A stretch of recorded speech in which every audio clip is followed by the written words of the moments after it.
চলুন আজ আপনাদের নিয়ে জঙ্গল সাফারি করব আর তার সাথে জোর খাওয়া দাওয়া সারব। আপনি থাকছেন স্যার, তবে দেরি না করে যাওয়া যাক এই জঙ্গল সাফারিতে। ঝাঁ চকচকে জায়গা দেখে ভাবছেন এটা আবার কি জঙ্গল সাফারি? আরে বাবা, এটাই তো। প্রথমে ঝাঁ চকচকে স্বর্গের সিঁড়ি দিয়ে তরতর করে উপরে উঠতে হবে, তারপর নন্দী ফিরিঙ্গির ডেরা পেরিয়ে প্রবেশ করব দেখুন এক গভীর অন্ধকার জঙ্গলে, যেখানে ঝর্ণা, বাঘ, হাতি, হাউ মাউ কাউ, মানুষের গন্ধ পাও সবই পেয়ে যাব। তাই বেশি কথা না বলে আসুন আমার পেছনে পেছনে। জোর খিদেও পেয়েছে। জঙ্গলে ঢুকে গাছের নিচে বসে রাত্রির বেলা মোজ করে খাওয়া যাবে স্টার্টার্স থেকে মেন কোর্স অবধি সব কিছু। কি আসছেন তো? তাহলে আপনি থাকছেন স্যার। ঢোকা যাক স্বর্গের সিঁড়ি অতিক্রম করে।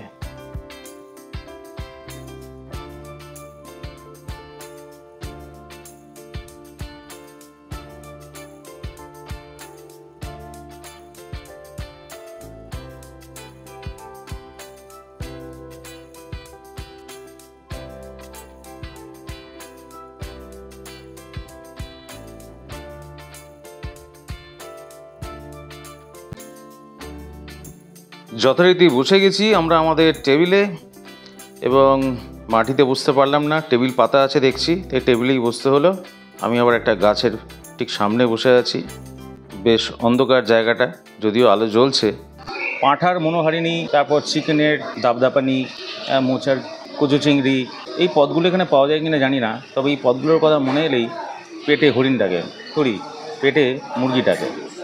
আমি চলে এসেছি আজকে মানি স্কোয়ার, বাইপাসের উপর মানি স্কোয়ারে এসেছি এবং ফুড ফ্লোরে আছি। এই জায়গাটা হচ্ছে জঙ্গল সাফারি, এতে আমরা আছি।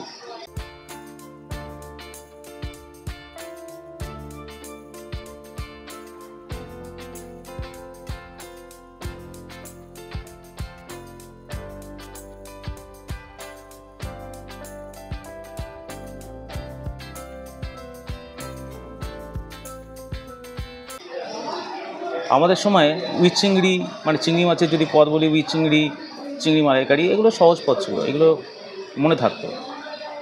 এখন তো মাঞ্চু চিংড়ি, শ্রিম চিংড়ি, ভর্তা চিংড়ি, সালপিসিয়ন, দে মারিসো চিংড়ি, সব হিজিবিজি টাইপের নাম, মনে আমার তো কিছু থাকে না।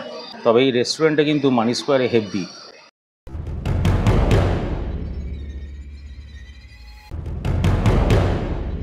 এই একদম বনের মধ্যে বসে খাচ্ছি, যেমন গাছের তলায় বসে আছি। পেছনের গোড়াটা কিসের, বট গাছের কিনা কে জানে। যাই হোক, সাপটাপ না এলেই হলো। গন্ধ হয় রেস্টুরেন্টে, একটা মোমো করছে। আহা, সেই মোমো নয়, খাবারের গন্ধ চারদিকে ছড়িয়ে আছে। আর এসে মেনু কার্ড স্ক্যান করতে বললো, সব যা যা মেনু দেখছি মাথায় কিছু ঢুকছে না। চাই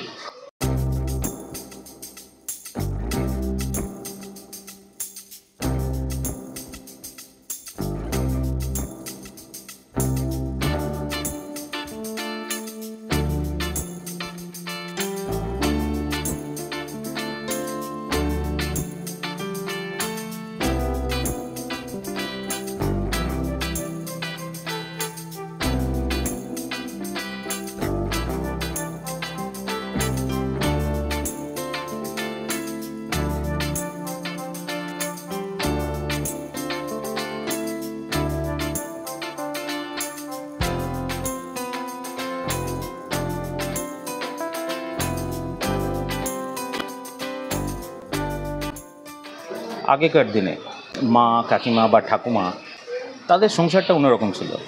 এখন তো অনেকেরই সংসার ভেঙে ছাড়পোকা, এই থুড়ি ছাড়খাড় এই ডিজিটাল হোয়াটসঅ্যাপ, ফেসবুকের যুগে।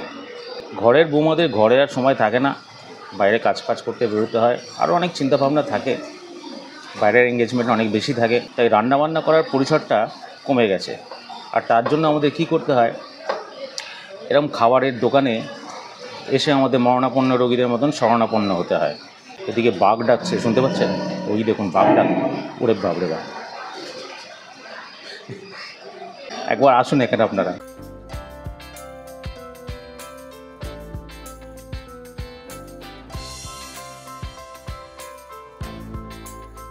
এইসব নামের যে বাহার, এই নামের বাহার ঠাকুরবাড়ির রেসিপি হলে কি হতো, রবীন্দ্রনাথ ঠাকুর থেকে নেতাজি সুভাষচন্দ্র বোস, সবাই খুব মিস করছে এই নামগুলো বা এই রেসিপিগুলো।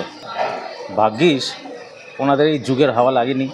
এই যে আমরা যারা মরণাপন্ন হয়ে শরণাপন্ন রোগী যারা এরকমভাবে আমরা রেস্টুরেন্টে যাই, টুকটাক খাই, আমি বেশি খাই না, 1 বছর পর আবার কোনো একটা রেস্টুরেন্টে ঢুকলাম, এরকম রেস্টুরেন্টে ঢুকলে সারা মাসের অর্ধেক কিন্তু স্যাট করে পকেট থেকে বেরিয়ে যাবে।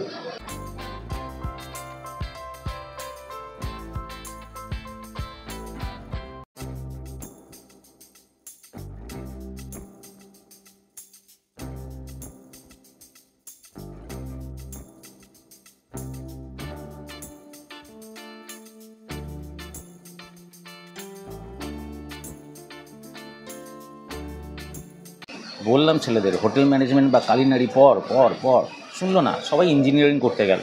না হলে কি সুন্দর 1 টাকার জিনিস 50 টাকায় বিক্রি করতাম। এরকম ডাকাতি করলে পুলিশও কোনো কেস দেবে না। সম্ভ্রান্ত ডাকাতি। এসে গেছে আমাদের খাবার।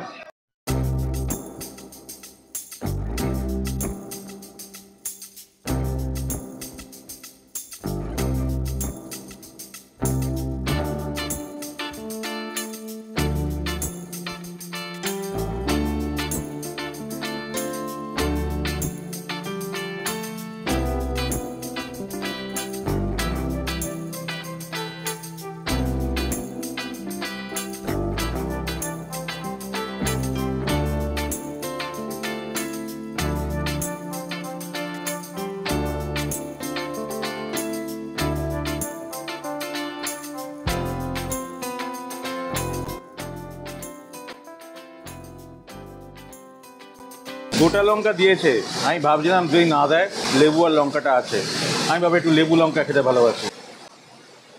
নজর না দিয়ে চোখ বুলিয়ে নিন আপনারাও আমাদের সাথে, তারপর আমরা খাবো, আপনাদের খিদে বাড়াবো।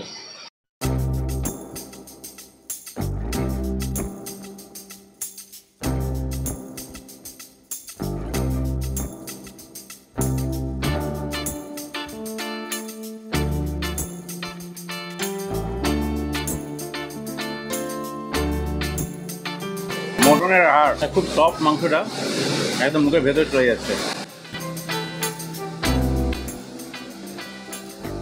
নিজের খাবার নিজেরই নজর দেওয়া হয়ে যাচ্ছে। আর আপনারা কষ্ট পাবেন না, আপনাদের কষ্ট দেখতে পারি না।